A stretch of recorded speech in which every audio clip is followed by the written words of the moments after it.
Hey, welcome back, Yvonne Wakefield's YouTube channel. It's been quite a month. Anybody who's ever had to put a dog down before knows how I'm feeling. There used to be two of these guys. Now there's one. Henry left us a couple weeks ago. So anyway, the positive thing is tomorrow is Zachary's birthday. He will be 14 years old, and he's going to celebrate with Swell Dog Gelato, and this one's called It's My Barkday. He loves it, but you can't eat all that now. And then tomorrow morning, when his friends are over here, he's going to get one of these. Oh, can't eat that yet. He gets one of these little pupcakes. These are made from Swell Dog Gelato. They're all organic. I eat them. I love them too. They love them, but we can't have that till tomorrow. Now you got frosting on you. So anyway, I'm down to little Zachary and Mr. Teddy Bear over here, who's been with us now for 1 year. And he's still quite a little puppy boy. Come here, you want to come, Teddy? And see everybody? And say hi? They're wearing their hippie clothes today. And what's really ironic about this chapter is it talks about the first dog I got when I was just at the cabin. I just sent a picture to Arturo, this little rat terrier that I got, and he'll be posting it. So just to recap chapter 25, I was painting an Indian paintbrush. I was reviewing a lot of the literature that I used when I wrote up there. And some of it included about the moon and shapes. And then I also ended up falling off the porch and spearing my foot with a piece of wood. So chapter 26 is a short one. It's called Canine Companion. Now remember, I had a cat up there, a Seal Point Siamese cat. That's all I had up there for companionship. So this is how I got, it was actually the second dog in my life. The first dog in my life I got when I was 9 years old. This is my second dog. 26, Canine Companion. Roofing did not top my list of priorities, but it needed to if I was going to top off my bear-proof studio that summer on the mountain. Remember, we look back, I built the cabin, then I went back a couple years later and I started to build a log studio by myself. But instead of focusing on pitch and rafters, my attentions lie with the bear attracting deer kill, still lying amid wildflowers and after time pretty much cleaned of fur and meat. I'm busy scavenging this skeleton to use in drawings when movement beyond the scallion swell stiffens my own spine. I know it isn't Buster. Remember Buster was that big old horse that my brother had? That horse is far away on a desert somewhere with a brother who has been hired as a full-time ranch hand. I know it isn't Inipe. Inipe is the name of the cat. He's right by my ankles, his whiskers twitching like antennae as I bag and kerneled vertebrae and crescent ribs. That's the moment I decided I need more protection than a gun or a cat. I need a dog. A dog with nose enough to smell out and throat enough to muster up a bark to alert me or frighten away harm beyond my limited direction, like whatever animal is eyeing me as I pick at this carcass. Whatever is rustling in the brush beyond those wild onions isn't startled by my presence, but something scares Inipe. He sniffs the air and bolts down slope, waiting for me by the log bridge when I arrive with a bulging burlap bag slung over my shoulder. Just beyond the bathhouse, I shake out the sack atop a colossal anthill. Over time, red ants and their other colored cousins will polish off remaining sinew, and the sun will bleach the bones white as baby teeth. Then the bones will be added to my all still life collection along with a deer skull stored in a reconstructed crate. Remember, that's the crate that I threw off the porch to scare away the big horse Buster. Looking down upon the osseous arrangement, I realize whatever has taken down that deer could also take on me. Leaving the burlap bag to air by the bank, I wash my hands and drive to town. On Matt's most recent visit, he told me about a 6-month-old wire-haired miniature terrier. He explained that it was the remainder of a litter of 6 8-week-olds and the owner had dropped at the vet where he worked. Going to be put down at the end of the week, Matt said to me. But I can't have a dog in my apartment in Mendocino. Remember Mendocino? I'm also going to school there during the academic year. I explained as he mounted his horse. Matt turned in his saddle before riding away and added, "If you change your mind, we're not putting him down until Friday." Now on the drive to town, I play making a decision ping pong. To have a dog or not to have a dog? That is the question. As compassionate as I am for the fate of a pup I've never seen, I don't see how I can help him out. A part-time job, going to college, and working to finish my fine arts certificate at the Mendocino Art Center strained my capacity for caring even for myself. Plus, there is a no pets policy at the apartment complex where I live during the academic year. Between work and schooling, a policy-breaking cat is tribulation enough.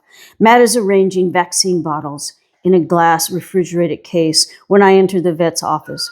His job as an assistant there involves caring for anything between the head and tail of any animal, massive or minute, mooing or meowing. He seems surprised to see me and stops stalking long enough to lead me out back. Past some empty pens, a lengthy corrugated building is divided into stalls filled with ailing horses and cows. He stops in front of the only pen without livestock, pushing against the rails. All I see behind the gate is a slab of dank concrete and fodder. When Matt unlatches the gate, a filthy straw patch escapes. "Runt of the litter. That's why he's still here." Matt stops to run away with the boot. I bend over, brush away the hay, the color of its mangy fur, pick him up at arm's length, soaking in arc, he leaks in fear or excitement. Keyed tight as a wind-up toy, that pup strains against a doting grip neither of us is familiar with. When he licks my cheek, I can smell what he's been into, a cement cell, slick with excrement.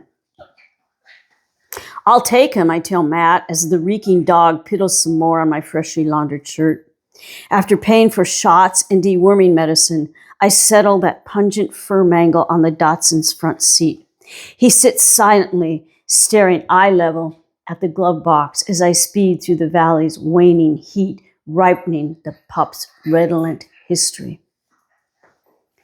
It is too late to bathe him by the time we get back to the cabin. The little dog follows me up the steps, and Inipe, defensively poised on the new workbench, watches as the pup jumps and yips in his direction. Though it takes some time to get the lamps lit and a fire snapping, Inipe still retains his self-guarding arch against a pogo stick puppy. When I smooth his bristled nape, he slides me the same look as when I took away his baby mouse. "There, little baby," I say, moving Inipe from the workbench. "Little baby, there," I continue consoling as I wedge him by my side in the rocker. The pup at my feet tries to figure out a chair and a lap, solving the question in a jump, and is soon wobbling on the top of the thigh, sheltering the hissing cat. "You boys will just have to work it out," I explain, petting each simultaneously, a wriggling little dog and pissed-off cat on either side of my lap. A two-handed job that means all the precious ice in my cup of apple juice melts before I have a chance to drink it cold. This peacekeeping process has me wishing for a long drink of room temp wine instead. When both animals settle down, I rise and make the pup a bed beside the stove before claiming my own. I haven't even blown out the lamp in the loft when the stinky baby wails a whine that would shatter even the world's most stone heart. Like a football I can't securely forearm, I carry the pup off the ladder.